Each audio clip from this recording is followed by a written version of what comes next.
Yes, sir. Very good. चलिए, तो viral कुछ डिजीजेज की बात हम कर रहे थे and how they are spreading we have discussed. So today we will discuss about this organ specific and tissue specific manifestation. Okay. Disease causing microbes enter the body by different means.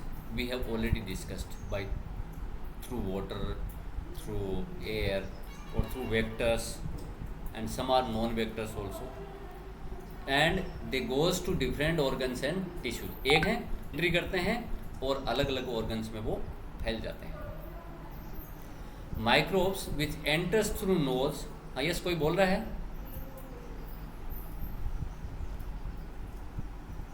Okay. Microbes which enter through nose, अपने नाक के through enter करते हैं. They are likely to go to lungs. Most of the cases में क्या होता है, अगर वो नाक से जाती है तो हमारे लंग्स में आने के उसके चांस ज़्यादा रहते हैं. जैसे हमारा ये नोज, जैसे है हमारा,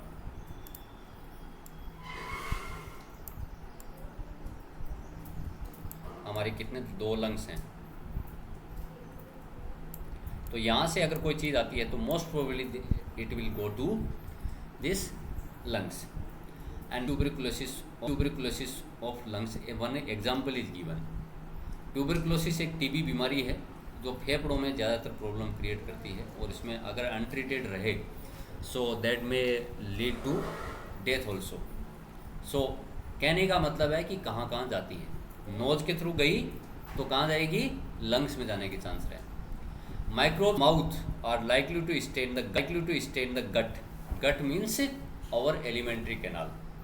हमारी जो भोजन की नली कहाँ से शुरू होती है बेटा, मुंह से शुरू होती है. And food pipe is there. ये हमारा जो गला है इसके पीछे की ओर जस्ट क्या होता है, इसोफेगस होती है फूड पाइप जिसको हम बोलते हैं. Then it will go to this stomach. I will draw the diagram here. ये फूड पाइप है. This food pipe will go to और स्टमक से आगे क्या होती है, इंटेस्टाइन होती है, which is again divided into two things, that is large intestine and small intestine. Intestine आती है, फिर लार्ज आती है. ठीक है. So microbes which are entering through mouth, they are likely to stay. वो कहाँ रहते हैं, in our alimentary, either in stomach or in intestine. Causes typhoid बीमारी होती है जिसमें फीवर आता है. और ये इसके अलावा इसमें भी एंट्री ये कर सकते हैं. It is liver. Bacteria which causes jaundice, पीलिया रोग जिसको बोलते हैं ना अपन, पीलिया रोग में भी ऐसा हो सकता है. तो कहने का मतलब माउथ से जो आएंगे कोई भी माइक्रोब, इट में भी वायरस ऑल्सो, तो वो क्या होते हैं, ये हमारी एलिमेंट्री. गट का मतलब यहाँ पे है स्टमक और इंटेस्टाइन. और ये जैसे एग्जांपल दिया हुआ है टाइफॉइड के बैक्टीरिया, साल्मोनेला टाइफी. और जॉन्डिस के बैक्टीरिया, तो ये लीवर में भी जाते ऐसे बैक्टीरिया या कोई भी अदर पैथोजन है, they can move. Virus which causes AIDS enter the body through sexual organs during sexual contact and spreads through the lymph to all parts of the body and damages the immune system.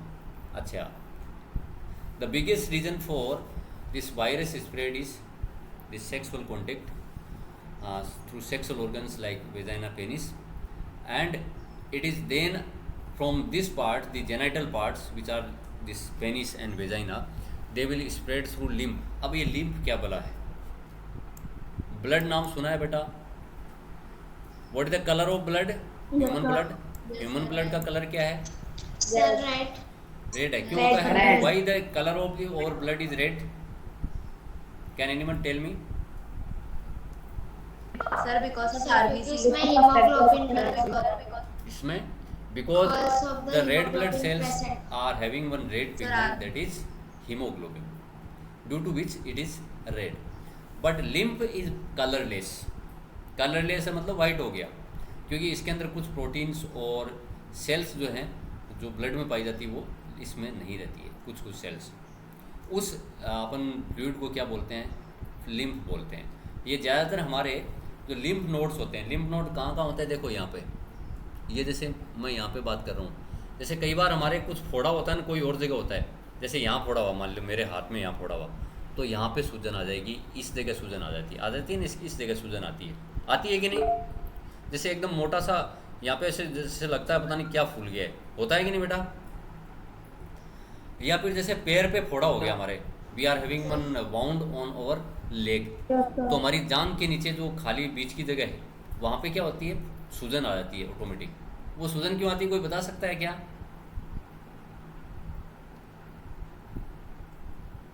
Because वहाँ पे हमारे lymph nodes होते हैं, इस जगह यहाँ पर होते हैं, इस जगह हमारी जो खाक होती है उसमें होते हैं, जांघों में जो यहाँ पे होते हैं लिम्फ नोड्स होते हैं वहाँ पे। तो what is happening, the lymph nodes are having the liquid lymph and where lymphocytes are also found। lymphocyte क्या है, बी और टी lymphocytes हैं जो हमारी पैथोजन से लड़ने में बहुत बड़ी रोल प्ले करते हैं। बी एंड टी lymphocytes होते हैं वो हमारे उसमें रोल प्ले करते हैं। तो हमारे कहीं फोड़ा होता है, इस जगह लिम्फ नोड फूल जाते हैं, मीन्स और body has produce enormous amount of lymphocyte in that lymph node, और वो लिम्फ एरिया में जाती है और जल्दी क्योरिंग हमारी घाव बढ़ता है। हाँ, दवाई लेनी पड़ती है वो बात अलग है, बट हमारी बॉडी भी अपना काम दिखाती है। तो लिम्फ जो फ्लूइड है वो वहाँ पे पाया जाता है और वो बॉडी में भी अलग अलग जगह जाता है। तो ये वायरस जो है वो लिम्फ के थ्रू अलग अलग बॉडी पार्ट्स में फैल जाता है and it is damaging the immune system. Because what is happening in case of AIDS, AIDS का जो वायरस है उसका नाम क्या है भाई, एड्स के वायरस का कोई बता सकता है क्या? HIV। Can anyone tell me the full form of AIDS और HIV?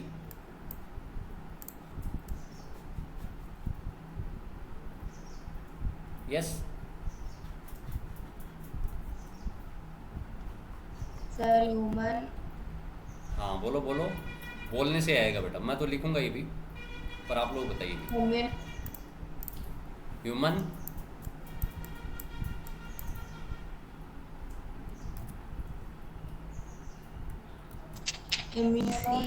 Virus, human infection and human immuno डिफेंसी virus, deficiency, क्या बोलते हैं, डेफिशिएंसी। ये थोड़ा सा लिखा नहीं जा रहा है मेरे से, वायरस।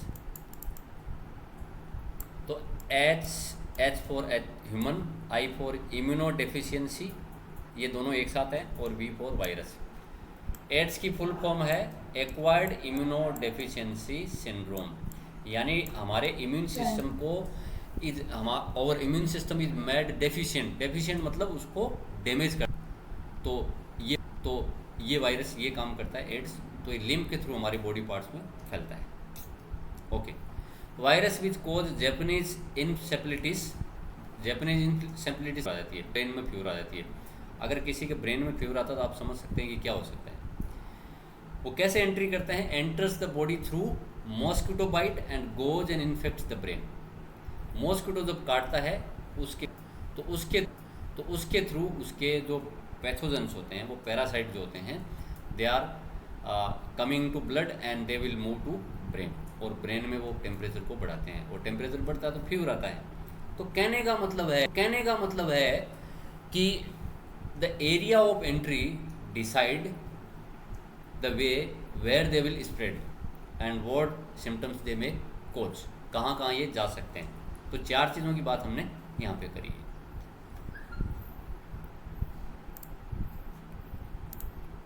ओके, अब यहाँ पे आता है principles of treatment. The treatment of infectious disease consist of 2 steps. 2 चीज़ें इसके अंदर, they are to reduce the effect of disease that is symptom and to kill the microbes which cause the disease.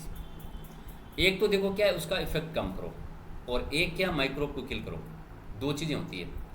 जैसे मान लो कि we are having fever and we will go to doctor, ठीक है ना। तो डॉक्टर अपने को अगर पेन किलर देता है, मान लो आपको खांसी सर्दी जुकाम,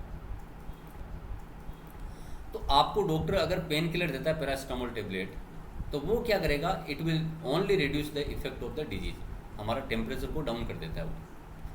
तो क्या बैक्टीरिया मर गया? नहीं मर, पैरास्टामोल बैक्टीरिया को नहीं मारती, वो बॉडी के टेम्परेचर को क्या करती थी, कम कर देती है। What is happening in the fever, body temperature is increased from 37 degree Celsius से वो 39 के आसपास में हो जाता है।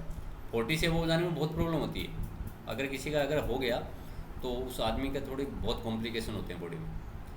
तो what we are doing, we are giving that patient paracetamol to reduce the effect of disease, means to lower the temperature of the body. Okay. अब क्या करेगा, खांसी सर्दी जुकाम और फीवर है तो डॉक्टर आपको एंटीबायोटिक देगा। वो एंटीबायोटिक क्या करेगी, that will kill the microbe, वो चाहे फंगस हो चाहे बैक्टीरिया, उसको मार देगी। तो ट्रीटमेंट के अंदर दो चीज़ें आती है, एक तो बॉडी में जो डिजीज का इफेक्ट है उसको रिड्यूस करना और माइक्रोब को किल करना। तो क्या होता है फिर, this can be done by taking medicine to bring down the effect of disease like fever, pain and loose motions, उनको डाउन किया जाता है। And by taking bed rest to conserve our energy, अगर आप घूमते फिरते रहेंगे तो एनर्जी लगती रहेगी, ऑलरेडी खाना हमारा डाइजेस्ट नहीं हो रहा है, तो हम क्या है, हमारी बॉडी की एनर्जी को भी बचा के रखना है, तो बेड रेस्ट लेना है। तो ये करके we can reduce that effect of that particular disease. Second one is this can be done by taking suitable antibiotics and drugs which kill this cure. अगर एंटीबायोटिक लेते हैं तो वो पूरा या बैक्टीरिया या फंगस जो है that will be killed and then there will be no symptom of that particular disease. Clear है बेटा ये सबको? Any problem? No, sir. Now second one is principle of prevention. First one was of treatment and this one prevention. क्या चीज़ें हमें ध्यान रखनी है? There are two ways of prevention of infectious diseases. They are general ways and specific way. General वे में हमें क्या करना चाहिए और स्पेसिफिक थोड़ा और स्पेसिफाइड अपन करते हैं तो क्या होना चाहिए। ओके, अब जनरल वे में हमें क्या रखना है, public hygiene is most important for prevention of infection. देखो हाँ, बहुत अच्छी चीज़ होती है, बहुत अच्छी चीज़ होती है। जैसे हमारे जितने भी फेस्टिवल्स हैं उनमें साफ़ सफाई का बहुत महत्व है। जैसे दिवाली है तो हम दिवाली क्या करते हैं बेटा, सब लोग घर की साफ़ सफाई करते हैं ना, कि लक्ष्मी आएगी, लक्ष्मी जी तो आती है, पर हमने उसको क्या है, Yes. देवताओं के साथ में जोड़ा है। तो इसका हमारा एक वैज्ञानिक आधार भी है कि साफ सफाई रहेगी तो रोग कम होंगे, तो आदमी खुश रहेगा, खुश रहेगा तो अपने आप ही उसके दिमाग कोई पॉजिटिव साइड में चलेगा, तो कुछ अच्छा अर्निंग करेगा, अच्छा पढ़ेगा, नौकरी लगेगा और अच्छी नौकरी में काम करेगा, इसका फ़र्क बहुत पड़ता है। तो हमने हमारे फेस्टिवल्स जितने हैं वो धार्मिक तो है ही हैं, हाँ वो देवता भी हमारा पूरा सहयोग करते हैं, देवी देवता भी, साथ में उसका साइंटिफिक रीज़न भी है। तो public hygiene, to maintain this public hygiene we need to clean our body as well as our surroundings, जहाँ पे हम रहते हैं आसपास में। जैसे आप कई जगह जाते हैं ना तो आपको वहाँ पे पिचकारी दीवार पे मिलती है थूकी हुई, कई गवर्नमेंट डिपार्टमेंट में वैसे आपको देखने को मिलती है ना, या कहीं थूका हुआ मिलता है, ठीक है ना, देखा है कि नहीं? तो वो बहुत ही गलत चीज़ है। हाँ, पर आपको केवी सा लगता है क्या बेटा? केवी खरगोन में अगर आप आते हैं तो ऐसा लगता है कि आपको नहीं दिखेगा यहाँ पे, क्योंकि सभी डिसिप्लिन्ड हैं, सब हाइजीनिक कंडीशन को मेंटेन रखते हैं, सब टीचर्स हैं चाहे अदर स्टाफ हैं, कोई भी हो चाहे बोले। Second one is proper and sufficient food for everyone will make people healthy to infection. Proper food, balance diet और सफिशिएंट, पूरा मिले और अच्छा मिले, तो उससे क्या है कि आदमी को इन्फेक्शन कम होगा। तो खाना भी चाहिए। ये मॉडल्स वगैरह क्या करते हैं, अपनी बॉडी को स्लिम रखने के लिए क्या कर लेते हैं, खाना बंद कर देते हैं। तो एक मॉडल मरी थी, बंगाल की थी, वो इसी कारण से मर गई थी, कई दिनों से खाना नहीं खा रही थी वो, कि मेरे को स्लिम रहना है। अरे भैया, इस स्लिम फिट का क्या करोगे, ठीक है ना? अगर आप प्रॉपर बॉडी को फूड नहीं दोगे तो एटीपी, हमारी एनर्जी कहाँ से जनरेट होगी, ज़रूरी है। इसके अलावा airborne diseases can be prevented by living in condition that are not crowded. अब देखो सबसे बड़ी बात है, इसने बोल दिया जो हमारे कोरोना के लिए भी महत्वपूर्ण है कि एयरबोर्न, कोरोना आदमी ने छींका इन्फेक्टेड पर्सन ने, वो एयर के थ्रू आया और ड्रॉपलेट्स किसी इन्फेक्टेड पर्सन से हेल्दी पर्सन में चले गए। तो ऐसी कंडीशन में रहना जहाँ पे क्राउड ज़्यादा नहीं हो, क्या हो, क्राउड ज़्यादा नहीं हो, ऐसी जगह में रहना ठीक नहीं है जहाँ पे बहुत, इसलिए मार्केट जाओ तो हम बोलते हैं आगे जाओ, ताकि droplets can not enter in our mouth or this nose. Airborne disease में, एयरबोर्न डिजीज में ये होना चाहिए और साफ़ सुथरा तो होना ही चाहिए। Waterborne disease providing safe by provider drinking water, साफ अच्छा क्लीन वाटर जो है वो पीना चाहिए, उससे भी ये डिजीज खत्म हो सकती है। Vector borne disease can be prevented by providing clean environment, साफ रखना है, मच्छर पैदा नहीं हो, पानी जहाँ पे ठहरा हुआ है उस पानी को फेंक दो, इससे भी ये फ़ायदा हो सकता है। ये तो हो गए जनरल वे जिसमें हम सभी लोग आराम से ये काम कर सकते हैं। स्पेसिफिक वे क्या हो सकता है, एक तो है वैक्सीनेशन, हम इम्यूनाइजेशन करते हैं, इम्यूनाइजेशन मतलब हमारी इम्यूनिटी को बूस्ट कर उस पर्टिकुलर डिजीज़ के लिए जो वैक्सीन है वो देखें। इसीलिए हम बार बार बोल रहे हैं कि वैक्सीन लगाओ, क्योंकि वैक्सीन लगवाने से क्या होगा, कोरोना के प्रति हमारी इम्यूनिटी बढ़ जाती है। अगर कोरोना वास्तव में भी हमारे शरीर में आ जाता है वैक्सीन लगाने के बाद में, तो हमारा शरीर उसको लड़के ख़त्म कर देता है, एटलीस्ट आदमी ख़त्म नहीं होता है। Vaccines provide immunity from infectious diseases like tetanus, diphtheria, whooping cough, measles, polio and more to add COVID-19, उससे हमें लड़ने में क्षमता प्रदान करता है। Our body has an immune system which fights microbial infection, हमारी बॉडी का अपना इम्यून सिस्टम है, हमारा हथियार है खुद का, जिसको जो बी और टी लिम्फोसाइट उसमें महत्वपूर्ण सेल्स हैं जो ये काम करती है। When the system first sees an infected microbes, it kills the microbe and remember it. What is happening here? Whenever any microbe is entering in our body, what our immune system is doing, particular microbe, and it will remember कि this type of microbe is this one. Again, the same microbe, if it is entering into our body, our immune system will respond more vigorously.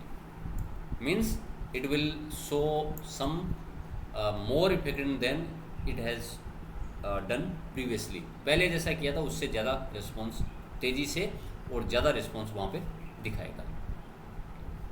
तो इसलिए ये vaccine लगाना ज़रूरी है और microbe की entry भी होना ज़रूरी है। इसलिए कई लोग कहते हैं धूल में नहीं खेलना चाहिए, नहीं, सब जगह खेलो, क्योंकि उससे हमारी इम्यूनिटी बहुत बूस्ट अप होती है। बूस्ट अप होने का मतलब है कि वो अगर कोई वायरस, मान लो धूल में आप खेल रहे हैं, कोई बैक्टीरिया फंगस हमारी बॉडी में गया तो थोड़ा बहुत है तो हमारी बॉडी को इससे मेमोराइजेशन हो जाएगा, एक बार उसको किल कर दिया, अगली बार अगर हम बीमार पड़े, वो वायरस या बैक्टीरिया हमारे अंदर चला गया तो उसको हमारे इम्यून सिस्टम में ख़त्म कर देगा, दवाई लेने की ज़रूरत नहीं पड़ेगी। तो प्रॉपर जो एसी में रहते हैं, धूल मिट्टी के बिल्कुल संपर्क में नहीं आते हैं, ऐसे लोगों के लिए प्रॉब्लम। अब वैक्सीन क्या है? वैक्सीन इज इनएक्टिवेटेड माइक्रोब, उसी वायरस जैसे कोरोना की वैक्सीन है तो वो हमारे पास में क्या है, इन्फेक्टेड वायरस ही है, वो क्या है, इन्फेक्टेड वायरस है जो उसको हमारी बॉडी में एंट्री करा कर हम उसको हमारी बॉडी को इम्यूनाइज कर रहे हैं। And it is strengthening our immune system and protects the body from infectious disease. Okay, so this is about specific way of prevention. इसमें सबसे इम्पोर्टेंट है इम्यूनाइजेशन बाई वैक्सीन। ठीक है, तो ये चैप्टर पूरा हो गया है। कल हम डाउट क्लियरेंस क्लास रखेंगे, आपको कुछ पूछना है तो पूछ सकते हैं, उसके बाद में नेक्स्ट डे नया चैप्टर शुरू करेंगे। ठीक है बेटा? Yes sir. तो आपकी जो एक छुट्टी जो कल होने वाली थी वो परसों पे शिफ्ट हो गई है।